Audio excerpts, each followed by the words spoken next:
ஜீவன் தனிப்பட்ட ஜீவாத்மா, ஈஸ்வரன் பரம்பொருள், பரமசிவ பரம்பொருள், ஜெகத் இந்த பிரபஞ்சம். பரமசிவ பரம்பொருளே இந்த ஜெகமாக விரிந்திருக்கின்றது. தன்னை தானே அவர் அனுபவித்துக் கொள்வதற்காக ரொம்ப அழகா நம்முடைய வேதங்கள் சொல்லுது, ஏகோகம் பகுஷ்யாமகா. தன்னை தானே அனுபவித்துக் கொண்டாடி தன் இருப்பை தானே ஆனந்திப்பதற்காக தனிப்பெரும் பரம்பொருள் இந்த பிரபஞ்சமாக விரிகின்றது.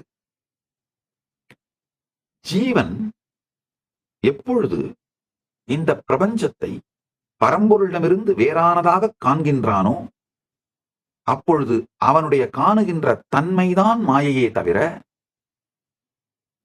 பிரபஞ்சம் மாயையல்ல. பரமசிவமே சத்தியம் என்கின்ற புரிதல் ஜீவனுக்கு வரும்பொழுது பரமசிவத்தின் வெளிப்பாடுதான் இந்த பிரபஞ்சமும் என்று தெரிந்து இருப்பது அனைத்துமே பரம்பொருளே என்கின்ற தெளிவோடு இருக்க துவங்குகின்றான். அந்த தெளிவு வரும்பொழுது மாயை மறைந்து விடுகின்றது.